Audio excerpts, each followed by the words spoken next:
선무당이 사람 잡는 거죠. 아예 모르면 그냥 맡기고 마는데 좀 알면 그 세무사 수수료 아까우니까 본인이 하는 거거든요. 그러다가 엉뚱하게 해가지고 그 가산세만큼은 손해는 있는 거죠. 안녕하세요. 상속마스터 정변입니다. 오늘은 주택을 상속받게 되었을 때 1세대 1주택 비과세 특례가 적용되는 사안에 대한 판결을 하나 소개해 드리려고 합니다. 부인이 죽고 나서 주택이 3개가 있었습니다. 그게 송파구, 양천구, 종로구에 있었어요. 실제 판례 사례입니다. 상속재산 협의 분할을 한 거예요. 그래서 종로구하고 송파구는 남편이 상속을 받는 걸로 했고, 양천구에 있는 주택은 남편과 아들이 각각 2분의 1 지분씩 상속을 받되 이제 아들이 거주하는 걸로 그렇게 이제 상속재산 협의 분할이 된 거죠. 그러면서 이제 종로구에 있는 주택을 먼저 팔고, 그로부터 한 5년 뒤에 이 남편이 송파구에 있는 주택을 판 거예요. 그런데 1세대 2주택 비과세 특례를 적용해서 양도소득세를 한 1,095만 원만 신고납부한 거죠. 이게 왜 그러냐면요, 공동으로 여러 사람이 상속을 받은 주택의 경우에는 그 외에 다른 주택이 있을 경우에는요, 그 다른 주택을 양도할 때는 이 공동으로 상속받은 주택을 주택수에 포함시키지 않습니다. 다만 모든 경우에 그런 것이 아니고, 상속 지분권자가 여기서 아버지와 아들이 둘 다 2분의 1 지분과 똑같잖아요. 그런 경우에는 실제 거주하는 사람이 소유로 보고, 실제 거주하는 사람이 예를 들면 없다면 연장자를 소유자로 보는 특이한 규정이 있습니다.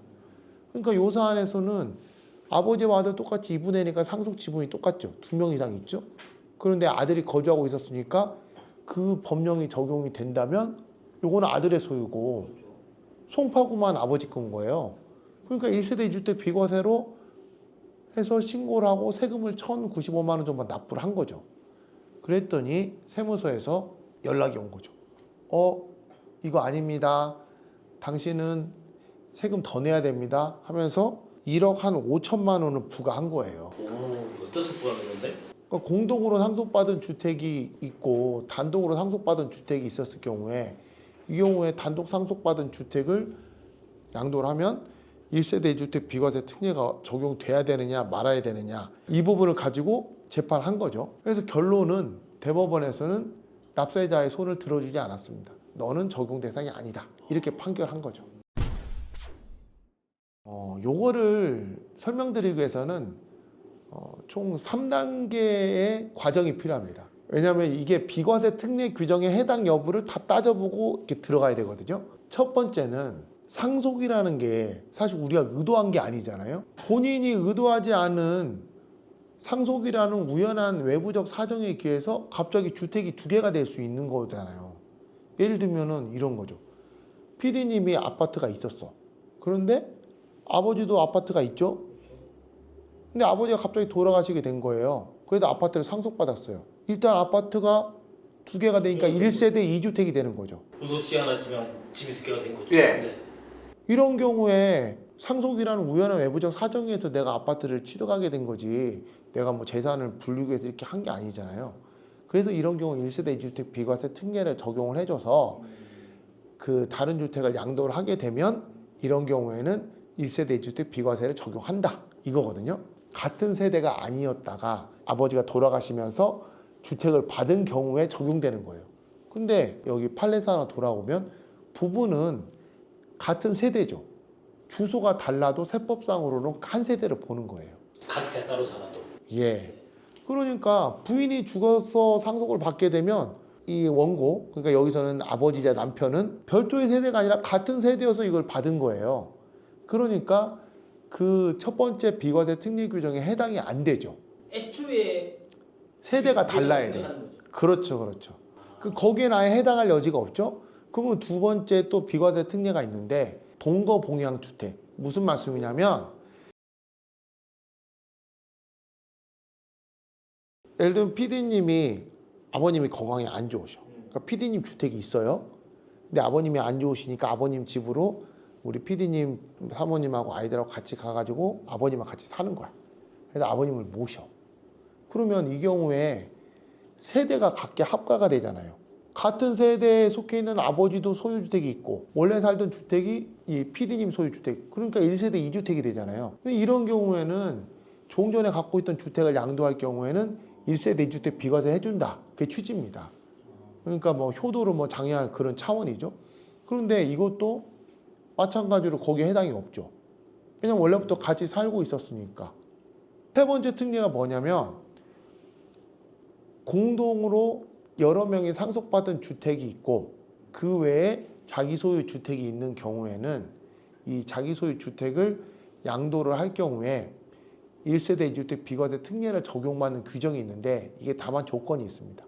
공동으로 상속받은 주택의 상속 지분이 가장 큰 자가 이 주택을 가진 사람이 아니어야 됩니다. 그 무슨 말씀이냐면 아버지하고 아들이 이 사안에서는 공동으로 주택을 상속받았잖아요. 그렇죠. 하나는 아버지 소유고, 그러면 이런 경우에는 아버지가 상속 지분이 적어야 돼요.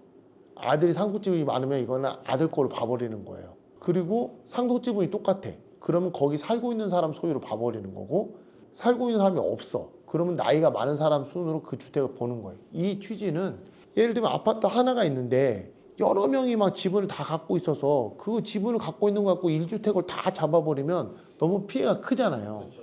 그래서 그런 불합리를 제거하기 위해서 공동으로 상속한 주택의 경우에는 그런 예외적인 경우에 특례를 규정하고 있는데 이것도 역시 동거봉용주택의 그 취지가 그대로 적용이 된다고 세법에 규정하고 있습니다. 그러니까 이 사안은 결론은 이겁니다.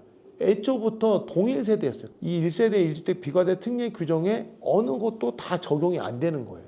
그래서 개인적으로는 이 양도소득세 신고납부를 한 세무사님이 이걸 했는지 어떤지는 제가 모르겠지만 왜 이런 실수를 했을까 하는 생각이 들어요. 생각으로는 아마도 본인이 그냥 홈택스로 해서 양도소득세 신고납부를 하지 않았을까 싶은데 근데 이 비과세 특례를 알았다는 것 자체도 사실 대단한 거죠.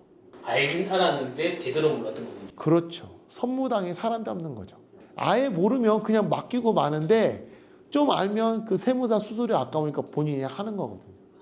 그러다가 엉뚱하게 해가지고 원래 내야 될 세금 내는 거는 뭐 그런데 가산세가 나왔잖아요. 맞죠. 가산세가.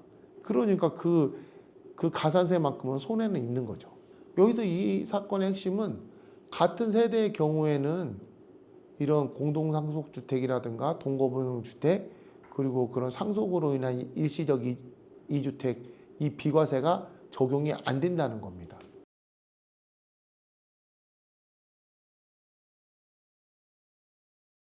상속과 관련된 세금 문제는 매우 복잡합니다. 그렇기 때문에 상속이 발생했을 경우에는 혼자서 해결하려고 하지 마시고 꼭 상속 전문 변호사나 세무사와 상의를 하셔서 상속 문제를 해결하시기 바랍니다. 오늘은 교훈이 좀 있어요. 선무당의 사람을 자꾸 아는 것이 힘들어요.